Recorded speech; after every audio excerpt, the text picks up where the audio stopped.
tidak social distancing, pegangi omongan saya. Lihat, akan meledak wabah ini. Masuk ke rumah semua orang, akan menampar semua pipi semua orang. Lihat aja.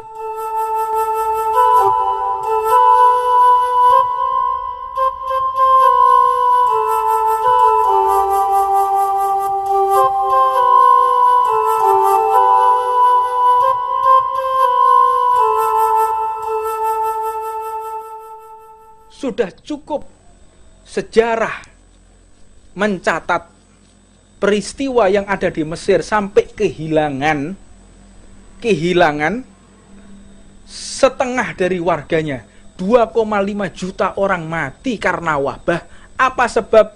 Karena wabah tersebut mereka katakan akan hilang dengan istighosah.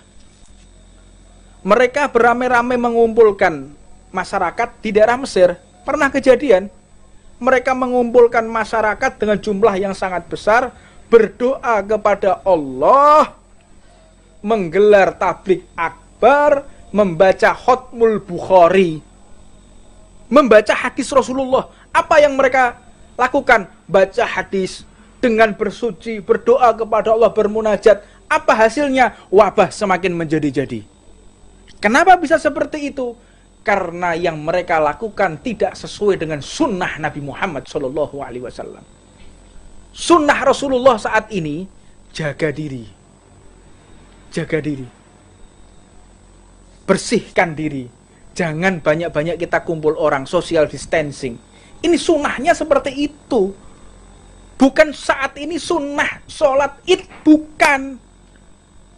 Sunnahnya saat ini menjaga. Jangan sampai yang namanya wabah ini semakin besar, karena banyaknya perkumpulan yang tidak harus dilakukan. Ini bukan wajib kok. Lalu bagaimana solusinya? Kita tidak ke masjid. Kita kan ingin iktikaf. Kita kan kepingin atahiyatul masjid. Kan kepingin kita atahiyatul masjid. Tapi kita nggak bisa ke masjid. Gampang, buatlah masjid di tengah rumah kita. Bagaimana caranya? Gelar sejadah. Sejadah kita gelar di tengah rumah kita. Atau tempat yang sekiranya tidak mengganggu orang lewat. Gelar sejadah tengah rumah kita. Setelah digelar, maka niatkan, ini saya jadikan wakaf menjadi masjid.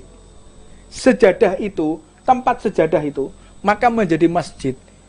Kita bisa iktikaf di sana, dan kita bisa membaca Al-Quran di sana, dan tidak boleh dilewati oleh orang yang lagi menstruasi. Jadi masjid. Nggak perlu kita punya masjid di tengah rumah kita. Namun apabila kita menjual rumah tersebut menjadi tidak bisa. Apa sebab? Ada tanah wakaf di situ. Menjadi masjid. Sholat atahiyatul masjid bisa di situ. Baca Quran bisa di situ. Tanah itu menjadi tanah wakaf. Menjadi tanah umat Islam. Kita sudah tidak berhak lagi untuk memiliki. Tidak bisa dijual juga. Jadi apabila dijual hukumnya dosa. Karena itu sudah kita wakafkan. Tapi itu solusi. Bagi orang-orang yang sudah memiliki keyakinan kuat, dia ingin sholat di masjid, dia ingin menjadikan ingin mendapatkan pahala iktikaf, jadikan rumah kita satu petak. Ya Allah, saya niatkan, saya wakafkan tanah sebelah sini. Ini jadi masjid sudah. Nggak perlu kita ke masjid. Untuk tidak kehilangan fadilah kita berangkat ke masjid. Dari kamar menuju ke masjid sudah dihitung perjalanan menuju ke masjid sudah fadilah. Seperti itu. Agama ini punya solusi semua. Agama ini tidak ada pertanyaan yang buntu. Dalam Islam itu tidak ada. Semua pertanyaan kehidupan kita mulai kita lahir sampai masuk ke liang lahat itu semua diatur. Bagaimana cara kita masuk ke masjid, bagaimana kita masuk ke toilet, mohon maaf. Sampai bagaimana cara membersihkan tempat keluarnya kotoran itu diajarkan oleh Rasulullah.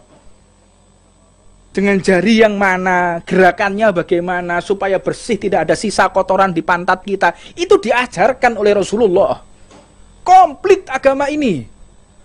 Agama ini bukan agama sembarangan yang tidak ada solusi, yang kita kadang-kadang berstatement sesuai dengan hawa nafsu. Kita harus melaksanakan tabligh akbar. Jangan mau dibohongi. Ini gerakan komunis.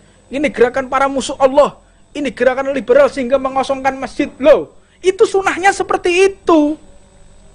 Namun kita memiliki kekecewaan. Ya, apa sebab kita para kiai para ulama, para habaib diminta untuk umat ini tidak berkumpul pengajian, tidak berkumpul untuk melaksanakan sholat id. Tapi ya mohon dong pemerintah juga menertibkan mal-mal yang masih buka, tempat-tempat pasar yang masih buka, tempat-tempat perdagangan, tempat-tempat nongkrong, kafe dan lain sebagainya. Ya mohon ya ditertibkan, jangan cuma dikasih jam. Kalau dihitung perkumpulan kita di masjid dengan lamanya mereka nongkrong, justru lebih lama mereka kok nongkrongnya. Sholat Jumat itu berapa lama sih? Sholat Idul Fitri itu berapa lama sih? Sebentar dibandingkan mereka pegang HP nongkrong rame-rame, lebih lama mana? Apalagi kalau ada wifi-nya tambah lama lagi. Apalagi pasangan muda-mudi, lebih lama lagi. Apalagi tempat-tempat yang menyediakan baju baru dan lain sebagainya, mereka lebih berjubal di situ. Jadi kalau kita para ulama, para kiai, para habaib diminta untuk mengatur para santri, para umat untuk sholat di masjid, itu ditinggalkan sementara demi wabah ini. Sholat di rumah Idul Fitri, kami terima. Kami siap menerima saran pemerintah untuk menyarankan umat agar tidak sholat Idul Fitri. Namun pemerintah pun harus tertib, menertibkan mal, menertibkan pasar, sehingga tidak ada ketimpangan sosial, sehingga tidak ada ketimpangan pemahaman. Kalau ketimpangan pemahaman seperti ini ya aneh toh. Masjid kita disarankan, terus kenapa mal kok masih dibuka, kafe masih dibuka, tempat nongkrong masih disediakan? Kan aneh. Kemarin kami di Bandung, jalan-jalan ditutup, social distancing, tapi di tempat yang kosong tersebut tidak, mobil tidak boleh lewat. Anak muda-mudi memanfaatkan, jumlahnya ratusan, mereka kumpul di situ. Ini kan nggak masuk akal yang seperti ini. Membuat orang sulit untuk melewati jalan, namun tidak memperhatikan tujuan ini apa sih? Jalan di stop, masjid dikosongkan agar orang tidak berkumpul. Lah memangnya di kafe itu nggak orang kumpul? Memangnya di mall itu nggak orang kumpul? Di pasar itu nggak orang kumpul? Kumpul kok mereka. Kenapa yang mereka seperti itu tidak ada himbauan, hanya dikasih jam? Hanya dikasih jam. Ya ini merupakan bentuk suara yang hak, yang harus diterima oleh semua orang. Nah ini penting ya, dipahami oleh semua orang bahwa apa yang kita lakukan ini bentuk pencegahan. Penentu nasib bangsa Indonesia 10 hari ke depan ini. Penentu 10 hari ke depan ini. Kalau 10 hari mereka tetap melaksanakan mudik, tetap melaksanakan pulang kampung, tidak social distancing, pegangi omongan saya. Lihat, akan meledak wabah ini.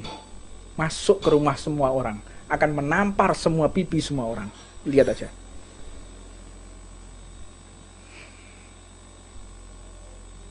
Tolonglah ditertibkan semuanya. Sadar diri. Mereka yang ada di Jakarta, mereka di tempat-tempat yang saat ini melakukan PSBB, mereka kesusahan, sedih, tidak bisa bertemu dengan keluarga. Mereka sedih yang saat ini di PHK, tapi nggak bisa pulang. Sedih, hanya makan tabungan, nggak ada kerjaan. Namun di tempat-tempat tertentu mal masih dibuka, pasar masih dibuka, banyak orang berjubel. Ini kan menyayat hati namanya. Ya memang, yang namanya virus ini makhluknya Allah, ciptaan Allah, tidak bisa menyebar kecuali izin Allah. Memang. Siapa bilang enggak? Iya memang. Ini seleksi alam ya. Ini seleksi alam fi akhir sa'ah. Ini seleksi alam. Mereka orang-orang yang memiliki sesuatu dalam hatinya akan terjadi sesuatu pada diri dan keluarganya. Orang yang bisa menyelamatkan hati, pikiran, dan akhlaknya, dia akan selamat sampai berjumpa dengan husnul khotimah. Ini seleksi alam ini. Silahkan pikirkan baik-baik. Nasib bangsa Indonesia 10 hari ke depan. Mereka maksa mudik, halal bihalal, memaksa sholat Idul Fitri dengan jumlah yang sangat besar, dengan masyarakat majmuk dari berbagai kota. Ini akan berbahaya karena sifat daripada virus ini akan mutasi genetik ya. mutasi genetiknya ini akan berbahaya. Saya nggak akan berpanjang-panjang lah. Saya cuma bisa berdoa kepada Allah. Kami di sini memiliki kewajiban untuk menyampaikan. Taat atau tidak itu terserah Anda. Kami mengucapkan seperti ini dikatakan tidak membela rakyat. Di saat yang lain kami dianggap kontra pemerintah, memusuhi pemerintah. Ini keadaan kita seperti itu ya, ikhwan. Adu domba. Berbicara apapun salah, diam pun salah, mengomentari apapun salah, tidak mengomentari juga salah. Ini disalahkan semua orang. Ini antara satu dengan yang lainnya saling menyalahkan. Saling menyalahkan, nggak saling support ini. Satu dengan yang lain, ayo salahkan, ayo kritisi, tapi nggak ada solusi. Untuknya kita semua, marilah kita kembali ke jalan Allah Subhanahu wa Ta'ala. Ibadah, doa yang banyak, baca Quran, baca zikir, beribadah kepada Allah. Kalau kita jenuh, olahraga, lari. Olahraga apa yang kita bisa? Olahraga. Sehatkan badan kita. Sistem imun tubuh kita harus bagus.